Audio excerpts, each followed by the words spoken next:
Hello everyone, my name is Loco and welcome back to another professional match of StarCraft 2. Now, what I got for you today, and actually looking at that production tab, is a professional match of Zerg versus Zerg. And I heard from Wardy that this game in particular is a little bit crazy. So spawning here in the bottom left-hand corner of Lost and Found LE and playing with the blue Zerg drones. Going for that 12 spawning pool just like his opponent. We have none other than Impact. And his opponent spawning here in the opposite corner of the map. He's playing with the red Zerg drones. He's the BlizzCon champion of 2017. We have none other than Rogue. Okay, so Wardy mentioned that this game right here on Lost and Found is a bit of a crazy one. He didn't want to spoil it for me, which I'm obviously very glad for. I don't want my game spoiled, but it looks like we have some 12 pool versus 12 pool action. Now the question is, are these players gonna pool drones? Because that's very, very common in the current meta of StarCraft. Are they gonna pool workers with this Zergling push as well? Because obviously if your opponent is going for a hatchery first, these kind of builds are absolutely lethal. But I don't actually know what happens if they're both doing the exact same thing. I don't think I've ever seen that in a professional level, at the very least at this level of play. Oh my god, no way. And in the meantime, on the other side of the map, we see the exact same thing. The Overlords are obviously in the middle of the map, but I don't think either player will really be aware of exactly what's going on until a little while later. Yeah, no one will really be aware of the fact that the drones and the Zerglings are already moving across the map at the 1 minute and 45 second mark. Now, 2 drones were left inside of the main base of Impact. We see 3 right here on the opposite end of the map, so apparently Rogue is gonna leave 3 workers behind. Not sure if that's really gonna come into play. Apparently now, though, both players are 100% realizing what's going on. A couple of Zerglings trying to make their way through as well. Rogue already inside of the main of his opponent right now, trying to go after whatever he can snipe. In the meantime, on the other side of the map, it looks like a couple of drones may have very well ended up dying there, but also Impact is now fighting the main base over Rogue. Now, both players actually so good. Look at this, right? They've saved up enough minerals to actually be able to recreate a hatchery. That's super good. They're thinking extremely quickly. Now, this is actually kind of painful. Rogue is going to end up losing a couple of Zerglings there. That's definitely not going to help out. At the same time, a couple of the Changelings there also tried to get some of Impact's units, but they managed to squeeze out just barely in time. Hatchery going down right now for Impact inside of his opponent's main base, and the exact same thing is happening inside of the old main base of Impact. Rogue is now taking over his opponent's main, and we see the exact same thing happening on the other side of the map. Now, the spawning pool here for Rogue remains. Impact did lose his. So, apparently right now Impact has decided that he wants to go all the way back home. Let's have a look at the Zergling count. It's 13 versus 6 links. That's a very, well, make that 12. That's a very substantial difference. But obviously, this is still not game over by any stretch of the imagination. He's got the high ground. We've all seen Star Wars, right? We know how this goes. Well, Zergling numbers definitely are not here to mess around, but not all the drones were pooled. In the meantime, though, on the other side of the map, a couple of Zerglings snuck by as well. Drones are forced to defend there. This is so weird. This is mad. I don't think I've ever seen this before. Impact is gonna end up losing the majority of the workers there, but at the same time, Rogue ended up also... I don't even know what's going on. How the heck do you cast a game like this? You know, one of the reasons I can usually go ahead and cast games is because I've seen certain situations several times before.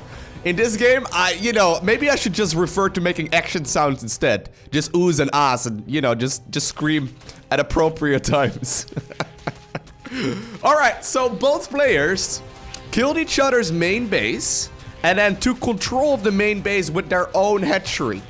If you skip the first couple of minutes of the game, you may be a little confused by the fact that there's a spawning pool here. But they're taking control of each other's main base, and now they're gonna continue mining like nothing even really happened.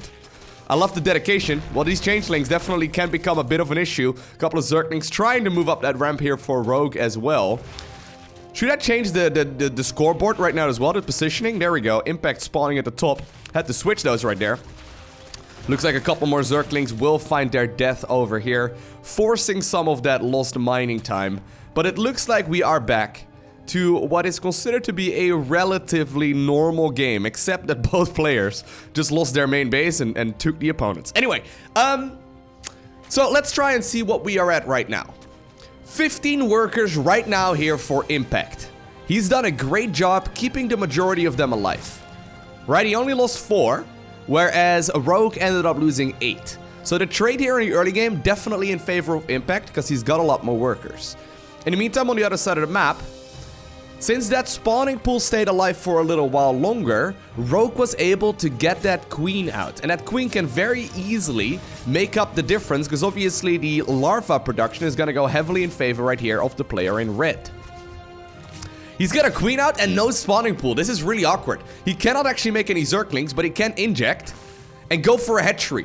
He's going for a hatchery first after having a queen. Well, I guess it's technically not a hatchery first, but this gets really strange really fast. He cannot make any links, but he can continuously inject the hatchery and just make additional workers. Very odd. Impact, though, in the meantime, on the other side of the map, already took that hatchery right here as well. It's gonna follow it up, of course, with all of the standard tech too. This really now is transitioning into a normal game. What the heck? I gotta compliment both players on realizing where the situation was headed. And the fact that they were gonna need those additional minerals to retake another base on the other side of the map. Because both players saved up 400 resources or so just so they could get another hatchery off the ground. That's pretty impressive, right? That's so impressive. I think most players in that situation, I know I certainly would. I would have tried to produce as much as I can and probably not have enough minerals to actually, you know, get that hatchery started once more on the other side of the map. Both players apparently have been in this kind of situation before, and it makes it just a little bit more doable. This is so weird as well, because the overlord positioning is all over the place, right? Both players are kind of trying to scout each other. Impact now sending overlords back to what used to be his main. I love this. I love this so much. This is so sick. Alright, so where do we go from here? Both players trying to be as greedy as they possibly can. Now that one queen though that Rogue had really did help him out quite a bit when it comes to catching up in the worker count. Right now though, it looks like he's not really spending his, well okay, he's gonna spend his larva there. I was gonna say maybe he's saving up to make a big group of Zerglings. Impact does have that link speed already underway, which is nice. He's about a third of the way or so done right there. He's also shooing away his opponent's overlord, so Rogue at this point knows very little. Rather than actually going for any kind of additional scouting or trying to play it safe, he does start up link speed, but I think he's planning to just go for the third hatchery right now as well. In the meantime, on the other side of the map, Impact is doing something very similar. So I think I favor Impact's position right now. Just because he's got that map control, he kind of knows what his opponent is doing. He did not quite get the kill there on the Overlord, although he may try and chase it down anyway. But he's ahead as far as the workers go, and he's trying to play this out in what is probably considered to be standard, maybe? Man, that queen went on a journey. That's a queen with a story right there. She does not mess around. There you go. Go all the way back home, please. Good. So a lot of links are now moving right here on the left-hand side of the map. Third base actually never came up for Rogue. Link speed is now done here, though. Yeah, he wanted to actually take a base over here. Instead, he's now going to go for the wall-off. Bailing Nest coming up, as well as the double evolution chamber. These Zerglings are not going to be able to get in here very easily. Now with the double queens near the front. Still, Impact does have a lot of units, and he can try and maybe just break it down here. One queen already shoveling in position there to try and prevent those links from once again getting in there. Bailing Nest finishes up here for Rogue, and he's going to start morphing in a couple of those Bailings as well. But we do see additional drones now coming up for Impact, so it looks like he's planning on shutting down this aggression anyway. Link speed just about to finish here for Rogue. With the Bailing Nest switch coming up here for the Zerg player in red, he's going to be able to maybe get a little bit aggressive on the other side. Thing is, we did not really see a Bailing Nest here for Impact whatsoever. Instead, he's transitioning straight towards roaches. So, that's double Evo, one Roach Warren here as well. Third base is up, but I've got a feeling that this third base is going to be in a little bit of trouble, because contesting that one is very difficult to pull off if you don't have any Bailings to defend, right? So I think Impact is just going to sacrifice that third right now. Or I guess technically it'd be his fourth, because the first hatchery was inside of his opponent's main base right now, or I guess right now to be considered main base. It's a little bit weird. There we go though. Hatchery falls, and roaches are coming up. Now +1 missile is a big deal in Zerg vs Zerg. The reason for that is that without any armor upgrades, right, on Zerglings, the roaches will be able to 2-shot links rather than 3-shot them after +1 missile finishes. And obviously Rogue knows this. He knows that the Zerglings are gonna be in a lot of trouble against these roaches in probably just about, I don't know, a half minute or so from now. That's a big deal. Thing is though, Impact is gonna have a hard time moving across the map as well, because these Zerglings are always ready to try and deal a little bit of damage. As a matter of fact, it looks like Rogue is gonna actually, sacrifice the majority of the Zerglings there for the time being. Impact does sneak out a drone and he still starts up this base. In the meantime though, on the other side of the map, we see the +1 carapace coming up here for a Rogue. So he's trying to do that in anticipation of these roaches being a nuisance. Sometimes the Zerg player in blue right now will try and maybe overcommit here to the aggression, right? If he pushes right when +1 is done, he might be in a little bit of trouble. I like this a lot though. It looks like Impact may just be playing a little bit more safely, just trying to secure that base. He's going for a Nidus network. Oh man. Alright, he's gonna go for a Nidus network. I actually really like that. The Nidus network is a big deal. Now he knows that something's researching there in his opponent's Evo chamber. Rogue is actually fully unaware of this. He's going for the lair, he's going for the Roach Warren as well as the hatchery, but he's droning up right now. So he's assuming that his opponent is gonna play safe right here on the 3 bases that he's now securing. Impact going for additional queens, so these queens definitely plan on getting inside of the Nidus Worm as well. Question is, where is he gonna put the Nidus Worm? Because he doesn't have a great spot for really putting it, right? There we go, I think it's headed to the main. Yeah, it's headed to the main. He plans on putting the worm inside of the main base of his opponent.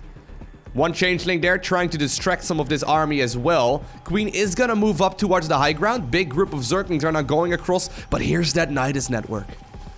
The Nidus network is coming up. Queen's actually gonna eject just barely in time with the Zergling run by. The Nidus Worm, though, does get spotted, and that's a really big deal. Zergling's headed straight into the main base of his opponent, or I guess his old main base as well. But roaches still inside of that Nidus Worm. They're gonna eject out of it immediately.